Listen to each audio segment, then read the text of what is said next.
Howdy folks, how you going? Nice to see you in the brewery. Where are we?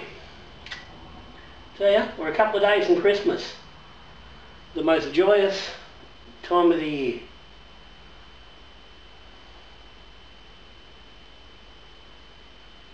It's more joyous if you've got holidays and not having to work, which some people have to do, but anyway, I'm not working.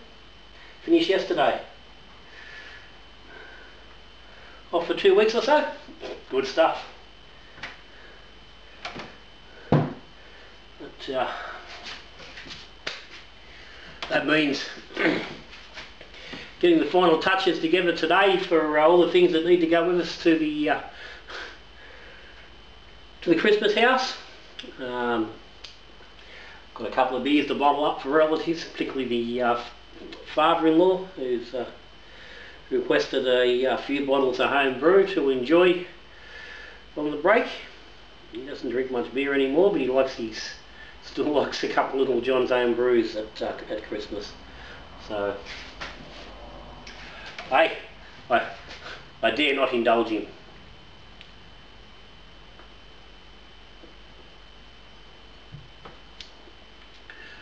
Anyway, just wanted to have a bit of a bloody quick catch up on the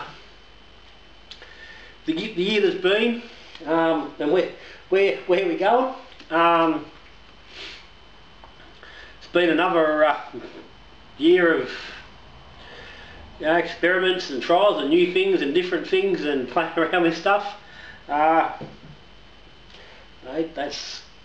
what Little John, that's what the channel is all about. It's all about that sort of stuff.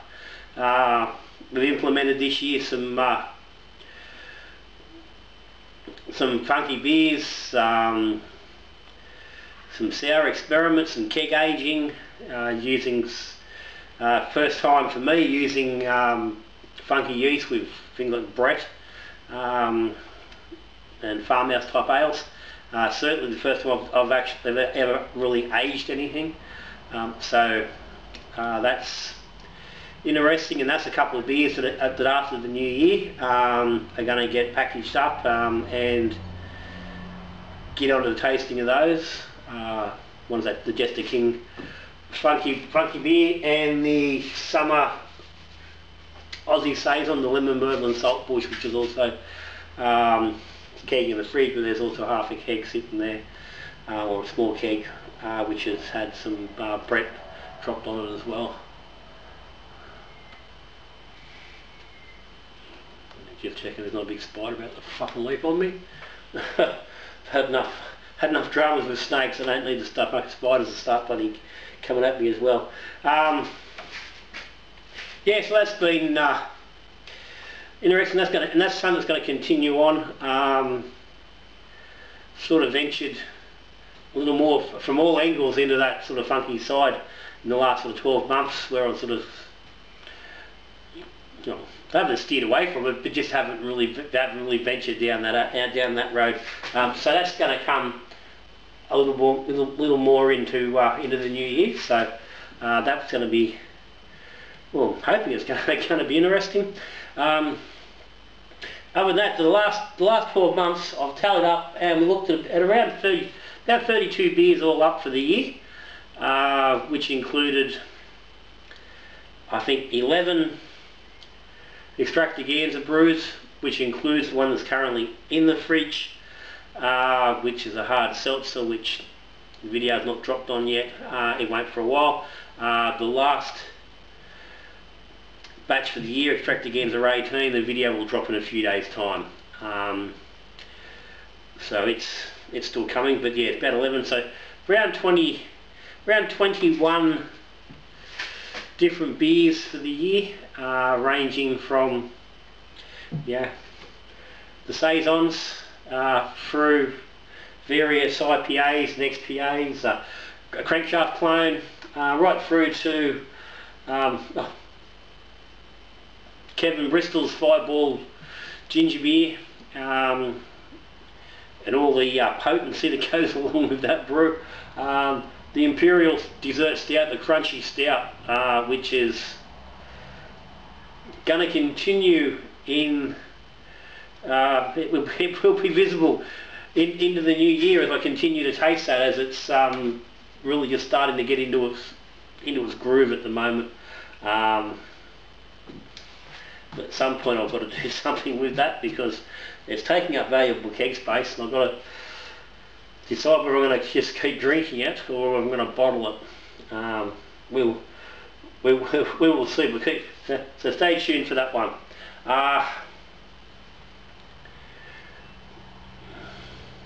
Experiments continuing to come in the new year, guys. No question about it. I said some of that funky stuff's going to keep going. I'm going to do a little bit. I'm going to do an actual side-by-side Kvike early in the new year. I've got a Bluestone liquid sitting there which needs to be used. I've got a packet of the dry Voss in there as well. So I'm going to do those side by side. But for the first time, I'm actually going to run them at 35 degrees. I'm going to amp up a ferment fridge and run those. So that will be the first look at that. There's going to be some experiments coming up on water chemistry, particularly it's mainly, again, a split batch, but splitting between a heavy sulfite or a heavy chloride water profile, and really having a good close look at the differences in the two and how it affects the beer. And that's an experiment I can't find that anyone's done it. And I think it's something that I think it's a good thing to do, because there's plenty of information about the different ways. I've done videos on using different water profiles to get a different effect in your beer, but I've never sat down and really compared side by side to see exactly what they do in the same beer. So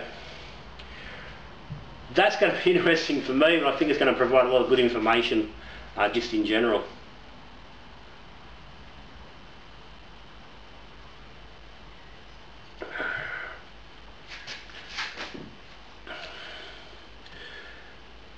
And pushing into the year, there's going to be a continuation with the brewing of some clone recipes. I've done the crankshaft, later, a little while back. I've been looking to get onto the next lot of beer for that, and just around the time the end of the year, so that they're going to happen in the new year. I think the Hop Nation J Juice is planned to be the first of those brews. It's just going to depend on when I can get the hops. I'm waiting on hops so I can get that done. But the J Juice is definitely coming. The Bent Spoke Sprocket will be the next beer after the J Juice, unless there's a problem I can't get the J Juice done, in which case the Sprocket will jump up the list, but they're going to happen. Black Hops Goat is going to happen, and there'll be plenty others. I'm going to do another big double IPA, and at this point I'm tossing up between redoing the Pliny Elder with just a couple of little changes based on where it was the first time, or actually picking a different benchmark double IPA. I've got the recipes for about eight or nine of the most well-known American double IPAs, so I maybe just pick a new one of those. We'll see how that goes, but that's going to come along into the new year as well. But as I said, it's going to be the same things. It's just going to keep going. Extracting ends are going to keep going with more, continue this emphasis on knocking out a particular beer style using the extract kit, as opposed to just getting a kit and then trying to make something out of it. I think that's working better for just for the beers in general, for the quality of the beers that it's producing. It's more, I'm finding it more interesting for me to do, and I think it's going to be more beneficial to you guys at home as well that are doing kits. I think it's going to give you a bit more of an idea of how the ingredients play with the different kits within the style. So that's going to keep going on. And one thing I'm really looking forward to doing is getting my hands on some was I think from Nova Lager, the new lager strain which is coming out. I think it's just sort of starting to filter into the country now, so it's a little bit difficult to get their hands on, but I'll be pushing and chasing as many contacts as I can to try and get some of that as quick as I can, so I can get a brew of that, because that looks like, at the moment, that looks to be the hottest thing in home brew at the moment, and probably for the next little bit. How it goes, how it is implemented, and how home brewers take to it, and what's the results we get with it. So keep your eye out for that one. But anyway guys, that's it.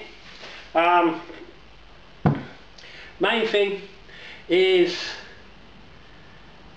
say thank you to everybody that watches the channel and supports the channel. Thank you very much, for taking your time to watch, to make comments, to interact on the Little John's Facebook page, or on the Little John's or the Little John's Brewing Group. And if you're not involved in all that sort of stuff, there's links down the bottom to all that sort of thing. Big shout out to the Patreons. I say it all the time, I'm going to say it again. Not for the Patreons, all these sort of experiments and things I talk about, and extractagains or playing around with different things, would not happen. Thank you to the subscribers of the channel. The same story there. That helps me keep things going. So if you aren't subscribed, hit the subscribe button. And you're watching videos, if you like what's going on, give me a thumbs up. All these things help keep the channel going. But the main thing is thank you. Thank you very much for